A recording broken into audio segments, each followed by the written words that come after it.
नमस्कार साथियों। प्रतियोगिता दर्पण के अगले श्रृंखला को लेते हुए हमने आर्थिक वाणिज्यिक परिदृश्य को आज डिस्कस किया है। इसमें आज देखेंगे कि हमारे जनवरी माह में जो आर्थिक परिदृश्य में क्या क्या पहलू इम्पोर्टेंट्स हैं, उस पहलू की हम लोग चर्चा करेंगे और जिसे ना समझ पाए उसे समझने की कोशिश करेंगे। यहाँ ध्यान रखें कि हम सारे फैक्ट्स को बिल्कुल ही पढ़ते हुए और जो इम्पोर्टेंट फैक्ट्स है जो कि एग्जामिनेशन के व्यू से पूरी तरह से रिलीवेंट है, उस पर हम ज़्यादा इम्फेसिस करेंगे और चर्चा करेंगे। और आपको सिर्फ वही फैक्ट्स को देखना है जिसे हम चर्चा करेंगे। बाकी सभी जो भी फैक्ट्स हैं वो एग्जामिनेशन के लिए इम्पोर्टेंट नहीं है। तो चलिए स्टार्ट करते हैं हम लोग वाणिज्य परिदृश्य को। इसमें देखते हैं कि 2024-25 में देश में प्रमुख कृषिगत उत्पादन फाइनल आंकड़े दिए गए हैं। इस आंकड़े से संबंधित आपको क्वेश्चंस नहीं रहेंगे, इसीलिए हम इस पर चर्चा नहीं करेंगे। नेक्स्ट अगर हम लोग देखते हैं, बात करेंगे, नेक्स्ट टॉपिक दिया हुआ है इसमें कि बहुत अच्छा टॉपिक है ये, निर्यातकों के लिए ऋण गारंटी योजना को मंत्रिमंडल की मंजूरी दी गई। ये इम्पोर्टेंट हो जाता है आपको। क्या है मंत्रिमंडल योजना के बारे में, इसमें हम लोग देखते हैं। एक्चुअल में क्या है कि जो गारंटी योजना होती है, यानी कि credit guarantee scheme for exporters, जो एक्सपोर्ट कर रहे हैं उसके लिए एक क्रेडिट गारंटी योजना लाई गई है कि आपको जो है गवर्नमेंट अगर कहीं से भी क्रेडिट आप लोन लेते हैं, कुछ भी करते हैं, तो उसके लिए गवर्नमेंट आपको गारंटी के रूप में प्रस्तुत करेगी। यानी कि आपको कोई भी तरह का सिक्योरिटी या फिर कोलैटरल देने की आवश्यकता नहीं पड़ेगी। जिस तरह की जो लोन एमएसएमई के अंतर्गत जो 20 लाख तक का लोन दिया जाता है, उसमें अभी क्या है कि आपको गारंटी की योजना जरूरत नहीं पड़ती है। उसी तरह से यहाँ तक इस जो है निर्यातकों के लिए गारंटी योजना लाई गई है, जो मंत्रिमंडल में मंजूरी कर दिया गया है। क्या है भाई, तो देखिए कभी कभी इससे बहुत अच्छा क्वेश्चन पूछता है CGSE, तो इसका फुल फॉर्म जरूर याद रखिएगा, credit guarantee scheme for exporters. Credit guarantee scheme for exporters को मंजूरी प्रधानमंत्री की अध्यक्षता में दी गई। कब दी गई है, तो 20 नवंबर 2025 की यह बैठक हुआ और इस बैठक में किया गया। इस योजना के तहत क्या किया गया है, इस योजना के तहत राष्ट्रीय ऋण गारंटी कंपनी, यानी कि काफ़ी अच्छा क्वेश्चन यहाँ पे बनेंगे, NCGTC national credit guarantee trustee को द्वारा सदस्य ऋण संस्थानों, मेंबर लैंडिंग इंस्टीट्यूशन MLI को 100% ऋण गारंटी कवरेज प्रदान किया जा सकेगा, ताकि पात्र निर्यातकों जिसमें MSME भी शामिल है को 20,000 करोड़ तक का अतिरिक्त ऋण सुविधा प्रदान की जाएगी। कुल मिलाकर के ये जान लीजिए कि इसमें जो है गवर्नमेंट के द्वारा गारंटी दी जा रही है, और जो गारंटी कंपनी लेगी उसका ऋण गारंटी कंपनी जो नेशनल गारंटी क्रेडिट ट्रस्टी को, यानी NCGTC द्वारा सदस्य ऋण संस्था जो होगा, मेंबर लैंडिंग इंस्टीट्यूशन MLI को 100% यानी 100% जो है गारंटी दी जाएगी कि आप इसको ऋण के दीजिए और एक्सपोर्टर को, और इसमें जो है सरकार पूर्णतः इसका दायित्व लेती है।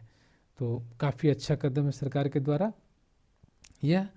फिर नेक्स्ट टॉपिक है आपका चीनी विपणन वर्ष 2025-26 में देश में चीनी उत्पादन 3.95 मिलियन टन रहने का अनुमान है। तो इसमें कुछ खास नहीं जानना है, इसमें से क्वेश्चंस आपको नहीं रहेंगे, पर सिर्फ जान लीजिए कि Indian sugar and bio energy manufacturers association, कभी कभी ISMA ISM है, ISMA का जो है आपको स्टैंड फॉर दे देगा, ISMA का फुल फॉर्म पूछने के लिए, तो इसका होता है Indian sugar and bio energy manufacturers association. तो यहाँ से क्वेश्चंस बन सकते हैं, बाकी ज़्यादा कुछ इसमें नहीं जानना है। सिर्फ जो है 3 प्रमुख उत्पादक देश, जो 3 प्रमुख उत्पादक जो राज्य हैं हमारे, उसके बारे में जान लीजिए। 3 प्रमुख उत्पादक में से आ जाता है आपको महाराष्ट्र, उत्तर प्रदेश, कर्नाटका। इसमें यहाँ पर जो है 1 नंबर पे महाराष्ट्र, 2 नंबर पे यूपी और 3 नंबर पे कर्नाटक आ जाता है। ये इसका इम्पॉर्टेंट फैक्ट हो जाता है, इससे ज़्यादा जानने की इसमें ज़रूरत नहीं है। नेक्स्ट है, रूसी कंपनी के सहयोग से HAL अब यात्री विमान का भी निर्माण कर पाएगी। बहुत अच्छा पहल है, और इसके द्वारा गवर्नमेंट के द्वारा भी, और इसमें जो है क्वेश्चंस एकदम से बनेंगे ही बनेंगे। इसको यह एग्जामिनेशन के लिए काफ़ी रिलेवेंट क्वेश्चंस यहाँ से बन सकते हैं। अभी देखिए, अभी तक क्या था कि हमारे यहाँ HCL जो है, HCL तो आप जानते ही हैं, HCL कंपनी को हिंदुस्तान एरोनॉटिकल लिमिटेड जो है, यह अभी तक क्या थी कि हमारे यहाँ स्वदेशी जो होता था, यात्री विमान का निर्माण जो है नहीं होता था देश में हमारा, पूरा ये नहीं करते थे। लेकिन अब क्या है, अब जो है पूर्ण रूप से सारा चीज़ जो है HAL ही बनाएगा, आपको बना करके, और यात्री विमान जो बनेगा वह अब इंडिया में बनेगा। और किसके द्वारा? तो HAL के द्वारा। इसमें सबसे मेन जो है नैरो बॉडी SJ100 यानी विमानों का निर्माण है ना, यही है मेन, नैरो बॉडी 100 SJ100 जो है, ये विमान का जो बॉडी होता है उसी के नाम पे दिया गया है SJ100, यानी विमानों का निर्माण जो है हिंदुस्तान लिमिटेड द्वारा अब किया जाएगा। यह पहली बार है, यह जो है पहली बार है जब पूर्णतः यात्री विमानों का निर्माण भारत में किया जाएगा। SJ100 यात्री विमानों का उपयोग कम दूरी के क्षेत्रीय कनेक्टिविटी के लिए किया जाएगा। USC के अनुसार विमान की रेंजिया 3530 किलोमीटर है तथा 1600 से अधिक एयरलाइंस 200 से ज़्यादा ऐसे विमानों का संचालन वर्तमान में कर रही है। ये हो गया आपका मेन इम्पैक्ट। नेक्स्ट है, भारत का 44वां अंतर्राष्ट्रीय व्यापार मेला नई दिल्ली में संपन्न हुआ। काफ़ी इंपॉर्टेंट फैक्ट्स है ये, बिल्कुल पूछ देगा 44वां अंतर्राष्ट्रीय व्यापार मेला कहाँ पर हुआ, तो न्यू दिल्ली में। कितना हुआ था, अभी पूछा नई दिल्ली में जो अंतर्राष्ट्रीय व्यापार मेला था वो कितना हुआ था, तो वो होगा जाएगा आपका 44वां अंतर्राष्ट्रीय व्यापार मेला हो गया, इंडियन इंटरनेशनल ट्रेड IITF 2025। यह जो है आपको 14 से 27 कब से 14 से 27 नवंबर तक चला है। ये 14-27 नवंबर तक ये आपको चला है। कहाँ पर चला है, तो प्रगति मैदान में जो है आपको भारत मंडपम में संपन्न हुआ ये। और इसमें जो है मेले का उद्घाटन केंद्रीय वाणिज्य एवं उद्योग मंत्री जितिन प्रसाद ने किया। मेले में पहले 5 दिन बिजनेस टू बिजनेस यानी B2B बिक्री के लिए निर्धारण किए गए थे। इसमें जो मेन रूप से और देखा जाएगा कि थीम क्या था, इसमें अभी एक कुछ पहलू इसमें देख लीजिए। इलेक्ट्रॉनिक एवं सूचना प्रौद्योगिकी मंत्रालय का मैत्री मंडप इस वर्ष का आकर्षण का बड़ा केंद्र रहा। 3 प्रमुख विषय, किस किस विषय पर चर्चाएं हुई मेन रूप से, डिजिटल इंडिया, इंडिया AI व माई गाँव को एक साथ इसमें दर्शाया गया। लगभग 1 दशक के पश्चात जो है रक्षा मंडप भी इसमें शामिल किया गया था। पहले इसमें रक्षा मंडप नहीं होता था, लेकिन इस बार, और सबसे मेन चीज़ जो इसमें देखा जाएगा, सबसे महत्वपूर्ण है कि इसका थीम क्या था। इसका जो थीम था एक भारत श्रेष्ठ भारत, इसका जो थीम था। और इसमें जो है एक भारत श्रेष्ठ भारत जो था थीम था। 4 राज्य इस मेले में जो है, 4 राज्यों बिहार, उत्तर प्रदेश, राजस्थान व महाराष्ट्र को साझेदारी पूछ देगा कि अभी जो अंतर्राष्ट्रीय मेला नई दिल्ली में हुआ था इसमें साझेदारी राज्य कौन कौन से थे। साझेदारी राज्य के रूप में बिहार, उत्तर प्रदेश और राजस्थान और महाराष्ट्र। और फोकस राज्य कौन सा था, फोकस राज्य जो है आपको कौन सा था, तो झारखंड था। और फोकस राज्य का जो था वो आपको कर्नाटक और झारखंड था, फोकस राज्य प्रदान किए गए थे। बहुत अच्छा क्वेश्चन यहाँ से बन सकता है। नेक्स्ट हम लोग देखते हैं, अक्टूबर 2004 में उपभोक्ता मूल्य सूचकांक आधारित मुद्रास्फीति 10 वर्ष के निम्न स्तर पर। ये भी काफ़ी इम्पोर्टेंट हो बन जाता है, क्योंकि 10 साल के में ऐसा पहली बार हुआ है जब मुद्रास्फीति जो है अपने निचले स्तर पर गया है। मुद्रास्फीति का निचले स्तर पर जाना वो हमारी इकोनॉमी के लिए बहुत अच्छा नहीं माना जाता है ना। तो अभी हम लोग क्या देखेंगे, हमारा एक यहाँ से मेन जो फैक्ट्स बन सकते हैं क्या क्या, कि हमारा आधार वर्ष अभी क्या है, 2012 है। यानी 2012 जो है हमारा आधार वर्ष है। आधार वर्ष का जो होता है यानी कि 2000, हम इसको ऐसे समझ सकते हैं कि 2000 जो 12 है ना, 2012 की अगर यदि हम लोग बात करते हैं, सॉरी 2012 की अगर यदि हम लोग बात करेंगे इसमें इस तरह से, तो देखते हैं यहाँ पर हो जाएगा 2012 जो है ये बेस ईयर माना जाता है। बेस ईयर का मतलब हुआ इसको 100 माना जाता है। कोई अगर वस्तु का कोई मूल्य मानेंगे तो उसको 100, उस वर्ष में 100 मान लिया जाता है, तो वो हो गया बेस। और इसी के अनुसार देखा जाता है कि इसमें कितना प्रतिशत की वृद्धि हुई, 100 में कितना प्रतिशत की वृद्धि हुई या कमी हुई, वही इसका मापक हो जाता है। तो अभी हम लोग जो यूज कर रहे हैं वो आधार वर्ष जो है 2012 का ही हम लोग देख रहे हैं। किसमें, तो उपभोक्ता मूल्य यानी CPI जिसको हम लोग कहते हैं, कंज्यूमर प्राइस इंडेक्स बोला जाता है, CPI बोला जाता है इसको, CPI का जो है आधार वर्ष जो है 2012 है। CPI का आधार वर्ष 2012 है। अभी इसमें क्या हुआ है कि यह अपने निचले स्तर पर चला गया है और इसका जो है देखा गया अक्टूबर में यह -5 पॉइंट, अक्टूबर में जो है यह चला गया -5.02, जो काफ़ी खराब स्थिति मानी जा रही है, क्योंकि मुद्रास्फीति का निगेटिव में जाना वो कोई अच्छा नहीं माना जाता है। इसलिए जो है बस इतना याद रखिएगा कि 10 सालों में गया है तो अक्टूबर में ये कितना चला गया, -5.02, -5.02 किसमें, तो CPI कंज्यूमर प्राइस इंडेक्स में। आधार वर्ष क्या हुआ, 2012। ये काफ़ी इंपॉर्टेंट हो जाता है आपके लिए। नेक्स्ट देखते हैं, नेक्स्ट अगर हम लोग देखते हैं खुदरा, यानी कि ये तो हो गया CPI हो गया, कंज्यूमर प्राइस सूची को बोलते हैं CPI इंडेक्स।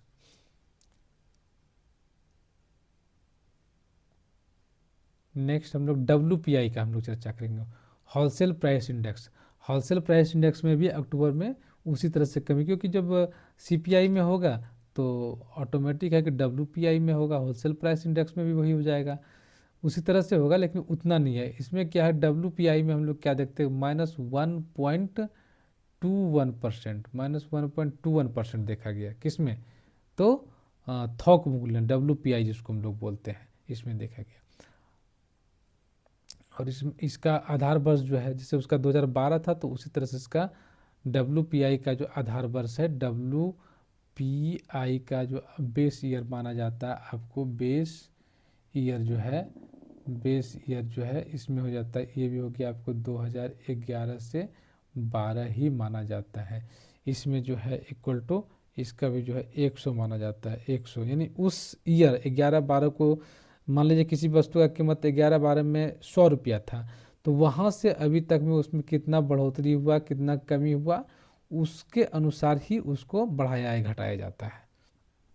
तो इस तरह से हम लोग देख लिए, WPI इंडेक्स देख लिए, उसमें भी कमी आई थी। कितनी कमी आई है भाई, तो इसमें जो है आपको -1.21%।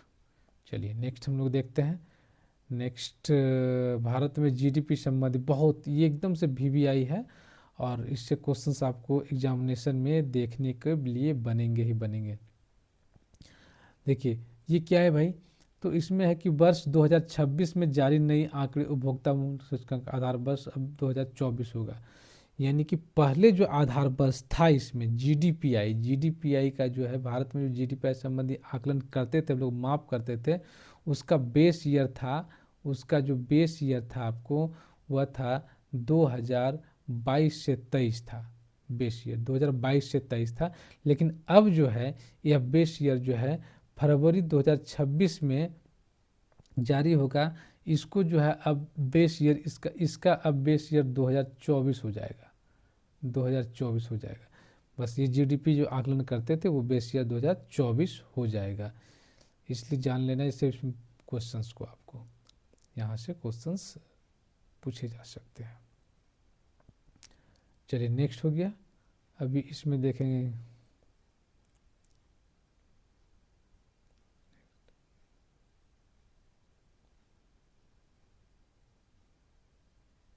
इसमें जान लीजिए कि यह 8वां अवसर है, यानी 8वीं बार यह जीडीपी का बेस ये जो चेंज होने वाला है, 8वीं बार। पिछले बार 7वीं बार में था, तो 7वीं बार में जो है 2015 में चेंज हुआ था, 11-12 था, अभी जो है यह 8वीं बार चेंज हो रहा है। 2025 में रेलवे द्वारा माल ढुलाई की वृद्धि इंपॉर्टेंट नहीं है, नहीं देखेंगे। आइए पीएम किसान निधि, पीएम किसान निधि के बारे में आप जान लें, जो 2,000 रुपया करके किसान के बेनिफिशरी खाते में आता है, उसी को लेकर के हुआ है। यह 21वां किस्त काफ़ी इम्पोर्टेंट है, 2000 यानी 21वां किस्त जो है इनका देखा जा रहा है। 21वां किस्त जो है कितना नवंबर को, तो 19 नवंबर को जो है 21वां 21st किस्त जो है 21st किस्त जो है इसको किस्त जारी किया गया प्रधानमंत्री के द्वारा। कहाँ पर, तो तमिलनाडु में 21वां पूछ जाएगा कि तमिलनाडु में 21वां किस्त पीएम सम्मान निधि का जारी किया गया 19 नवंबर को। इसमें जो है 2,000 रुपये जो है डीबीटी के माध्यम से डायरेक्ट बेनिफिशरी ट्रांजैक्शन जिसको कहते हैं, डीबीटी के माध्यम से,